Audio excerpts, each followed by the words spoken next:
नमस्कार मंडळी, नीता रेसिपी मराठी चॅनलमध्ये आपलं मनपूर्वक स्वागत। आज आपण मोड आलेल्या मटकीची भाजी कशी बनवायची ते पाहणार आहोत।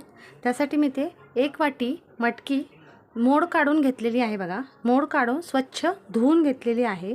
तसंच 2 मीडियम आकाराचे कांदे बारीक चिरून घेतले आहेत। एक छोटा टोमॅटो बारीक चिरून घेतला आहे। कढीपत्ता घेतला आहे, कोथिंबीर घेतली आहे, थोडंसं ओलं खोबरं घेतलं आहे। मसाल्यामध्ये मी 1 टीस्पून एवढा मालवणी मसाला घेतला आहे, चवीपुरतं मीठ घेतलं आहे, हाफ टीस्पून लाल तिखट घेतलेला आहे, हाफ टीस्पून हळद घेतली आहे, हाफ टीस्पून आलं लसूण पेस्ट घेतली आणि हिंग घेतलेला आहे।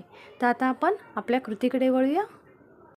इथे मी चुलीवर भांडं गरम करत ठेवलं। त्यामध्ये मी 2 टीस्पून एवढं तेल घालून घेतलेलं आहे। तेल आपलं छान गरम झालेलं आहे। तर सर्वप्रथम आपण कांदा घालून घेणार आहोत।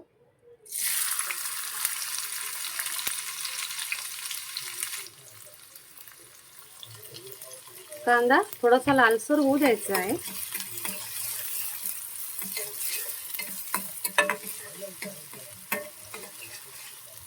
कांदा आपला थोडासा लालसर झाला आहे। आता आपण कढीपत्ता घालून घेऊ आणि टोमॅटो घालून घेणार आहोत आणि टोमॅटो नरम होईपर्यंत छान परतून घेणार आहोत।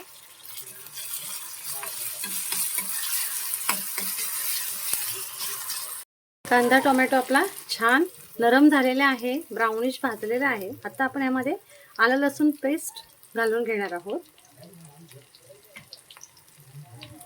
आणि थोडंसं परतून घ्यायचंय आलं लसूण घातल्यानंतर। आता यामध्ये आपण 1 पिंच हिंग घालून घ्यायचं आहे आणि परतून घ्यायचंय।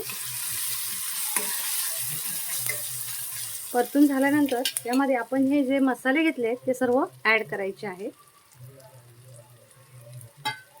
आणि छान परतून घ्यायचंय। मसाले छान परतले गेले पाहिजेत।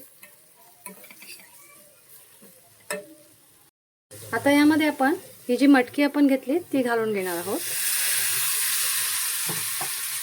आणि छान परतून घेणार आहोत।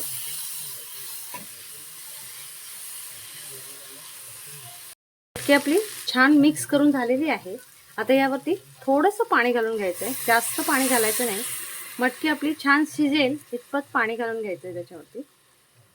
हे बघा, मटकी भिजेल एवढंच मी पाणी घातलेलं आहे।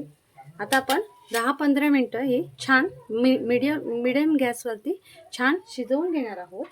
त्यासाठी मी ते झाकण ठेवणार आहे आणि 15 मिनिटं आपण छान ही मटकी शिजवून घेणार आहोत। 5-10 मिनिटं होत आली आहेत। आपण चेक करू भाजी आपली कितपत शिजत आलेली आहे। झाकण काढून बघू। हे बघा, पाणी सुकलं आहे पूर्ण। आपण जरा थोडं फिरवून घेऊ म्हणजे भाजी खाली लागणार नाही आपली।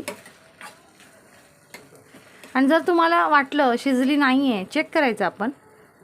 नाही, आपल्याला वाटतं थोडं शिजली नाही आहे, तर मग थोडंसं पाणी आपण ह्याच्यामध्ये ॲड करणार आहोत। थोडंसं पाणी घालून घ्यायचं आहे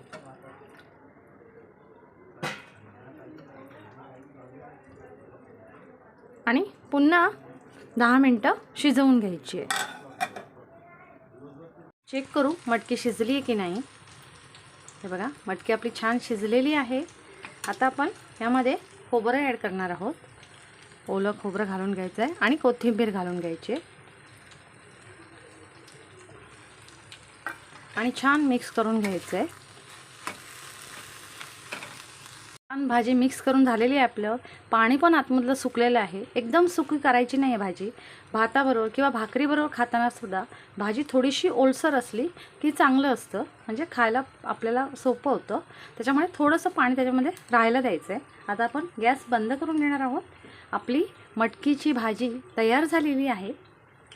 मंडळी, माझ्या मटकीची भाजीची रेसिपी तुम्हाला कशी वाटली तुम्ही नक्की ट्राय करा। आणि जर तुम्हाला ही माझी रेसिपी आवडली तर नीता रेसिपी मराठी चॅनलला लाईक करा, शेअर करा, सबस्क्राईब करा आणि बेल आयकॉन दाबायला विसरू नका।